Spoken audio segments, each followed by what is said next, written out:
Cementerio de mascotas. Los dueños enterraron a su perro de 18 años en un lugar similar, no lejos de uno de los pueblos rusos.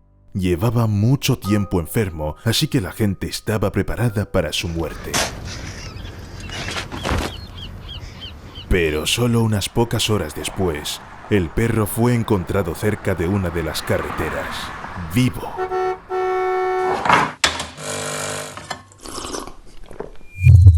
Zombies. Quiero decir, claro, entiendo que son personajes populares para las películas de terror, pero no existen. No puedes revivir a alguien que ya está muerto. Pero en realidad es un poco más complicado de lo que parece. A diferencia del mundo humano, los zombies no forman parte de las películas de terror en el mundo animal. Quizá porque los animales no tienen películas. Pero los zombies son reales, e incluso podemos dividirlos en niveles. El más fácil es el disfraz de zombie.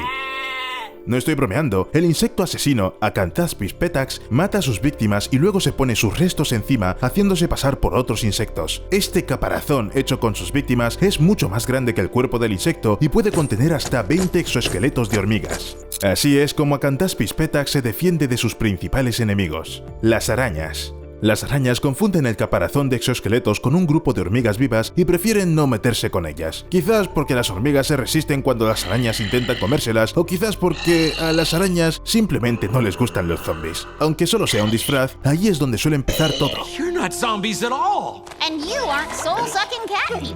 Y lo más interesante aún viene. Porque los cimotoidos no solo han aprendido a fingir, realmente reemplazan la lengua de los peces en los que viven y... ¿los controlan? El diminuto crustáceo entra en el cuerpo del pez a través de las branquias, muerde la lengua y le chupa toda la sangre hasta que la lengua se cae, literalmente. Entonces el parásito solo tiene que adherirse a los músculos restantes para alimentarse de la sangre y la mucosidad de la víctima, realizando a cambio todas las funciones del órgano comido. ¡Eso es terrible!, podrás pensar, pero es poco probable que los peces estén de acuerdo. Primero porque son peces y no entienden lo que digo, y segundo, bueno, los peces no sienten ninguna molestia. Probablemente ni siquiera se den cuenta de que en lugar de lenguas, ahora tienen parásitos, porque los peces no necesitan realmente la lengua. A diferencia de los mamíferos, esta no participa en el proceso de masticación de los alimentos, solo empuja la comida hacia el esófago. Este parásito también puede hacerlo, no es el trabajo más difícil del mundo. Sí, el parásito hace que el pez sea un poco más delgado. En teoría puede crecer demasiado y bloquear completamente su garganta, pero su máxima molestia sería cecear, si el pez pudiera hablar. ¿Qué?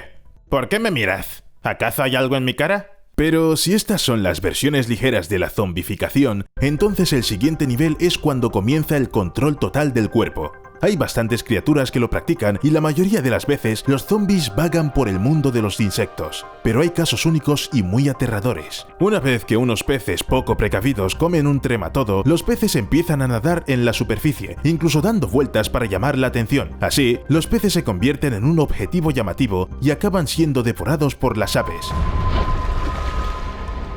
Y eso es todo lo que necesitaba el trematodo. Simplemente usó el pez como un aventón y... sí, lo envió a morir. Lo mismo ocurre con las ratas y los ratones que no temen a los gatos. El diminuto parásito Toxoplasma gondii entra en el cuerpo del roedor con la comida y controla las acciones de su huésped. De este modo, el roedor no tiene miedo de los gatos. Además, las ratas y los ratones empiezan a buscar a sus principales enemigos y mueren. El parásito entra en el cuerpo del gato y comienza a multiplicarse ya dentro de él, porque es el entorno más cómodo para el Toxoplasma gondii. Así es su final feliz. Pero, ¿cómo puede llegar a hackear el cerebro si es tan diminuto que hace falta un microscopio para poder verlo? Y es donde la sangre entra en juego. Primero el parásito entra en ella, luego se extiende por todo el cuerpo y con un solo propósito: llegar al cerebro y reprogramarlo completamente. Ningún antivirus puede ayudar aquí. El parásito tarda entre 7 y 10 días en apoderarse del cuerpo. Por lo general, durante este tiempo no ocurre nada y el animal infectado no tiene ni idea de que está a punto de convertirse en un zombie. ¿Y es realmente posible resistirse a esto? ¿Qué se puede hacer en una situación así? ¿Armarse con algo como en las películas? Sí, no creo que eso ayude. En la mayoría de los casos, la zombificación a este nivel termina con la muerte de la víctima. Para sobrevivir a la apropiación de su cuerpo, uno tendría que ser, no sé, una mariquita, supongo. Porque estos tipos son los que realmente pueden deshacerse del parásito zombie. Cuando las hembras de Dinocampus cochinillae colocan sus huevos en el cuerpo de las mariquitas, estas ni siquiera se dan cuenta de que ha pasado algo. Siguen cazando a los pulgones durante las 3 semanas siguientes hasta que la larva crece lo suficiente como para salir. Y podríamos insertar tomas de alguien aquí, Pero el parásito todavía necesita a la mariquita. Sale a través de una grieta en el caparazón del insecto y comienza a tejer un capullo de seda justo debajo del vientre del insecto. Pero solo el cuerpo, y no el cerebro, se libera del invasor. La mariquita zombificada, cuando se acerca a un depredador, empieza a mover las patas y sirve para ahuyentarlo. Se podría decir que este bicho para una larva es lo mismo que Terminator para John Connor. Tu ropa, dámela.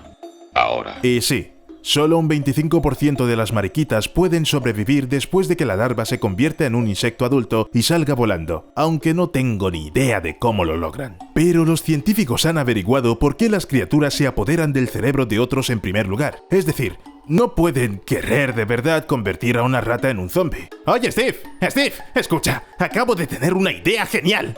Vamos a avasallar una rata. Es un proceso increíblemente complicado, como si un humano fuera esclavizado por, no sé, una hormiga. ¿Te imaginas lo difícil que sería intentarlo? Pero, como siempre, todo es cuestión de genes y del deseo de continuar el linaje. Si los insectos y otros protozos tienen que utilizar cuerpos de otras criaturas para reproducirse con éxito, perfeccionarán esta capacidad. Es una cuestión de supervivencia de la especie y por eso pueden hacer cualquier cosa, incluso evolucionar de forma especial. Y entonces pensé, ¿puede un animal no contraer el virus zombie sino nacer con él? Parece una tontería, incluso en las películas el número de zombies crece de forma diferente. Pero entonces me encontré con los priones.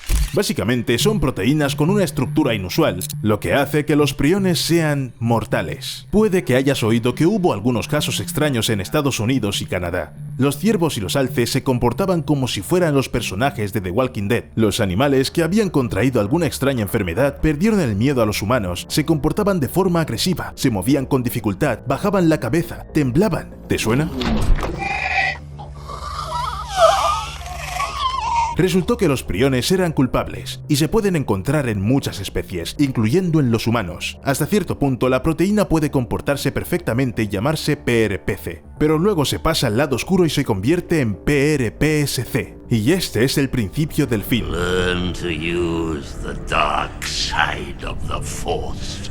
No hay cura para las enfermedades priónicas, y los propios priones son peligrosos porque pueden sobrevivir durante años en la naturaleza, en el suelo, en las raíces de los árboles e incluso en las rocas. No se sabe qué causa exactamente la mutación, ni está claro por qué existe en primer lugar. Cualquier organismo infectado con una de las enfermedades priónicas está condenado a morir. Entonces, ¿qué sentido tiene? Sí, pueden transmitirse de una criatura a otra, pero no es que estemos hablando de procreación. Los priones no parecen tener ningún propósito, solo el camino. Este es el camino. Este es el camino. Como he dicho antes, los priones son realmente resistentes. Solo pueden ser destruidos mediante temperaturas muy altas, de unos 121 grados Celsius, combinadas con detergentes superpotentes, y la limpieza debe durar al menos 20 minutos. Así que tenemos proteínas en nuestro cuerpo que pueden mutar en cualquier momento y causar terribles enfermedades. Las mismas que convierten a los ciervos en zombies. Sin embargo, no tenemos ni idea de cómo lidiar con ello. ¿Eso significa que nosotros mismos podríamos convertirnos en zombies? Bien, creo que es hora de empezar a entrar en pánico, pero no por mucho tiempo, porque en realidad es poco probable que el apocalipsis zombie llegue, por mucho que los priones lo intenten. Una vez que aparezcan los muertos vivientes, la naturaleza les mostrará quién está a cargo. Los osos, los pájaros carroñeros e incluso las moscas de la carne estarán muy contentos de tener un inesperado buffet con reparto a todas las partes del planeta. Por no hablar de las bacterias, el moho y varios hongos que se unirán inmediatamente a la lucha contra los zombies. Es poco probable que el ejército de los muertos dure más de una semana. Todo lo que la gente tendrá que hacer es encerrarse en algún lugar y esperar. Respira. Ah, por cierto, ¿qué pasa con el perro que se levantó de la tumba? Nada paranormal. El perro anciano se había quedado profundamente dormido. Los dueños no lograron despertarlo y llegaron a la conclusión lógica. La tumba era poco profunda, así que la mascota consiguió subir y salir a la carretera, donde fue recogida por voluntarios. Fue devuelto a su familia al día siguiente. ¡Hasta luego!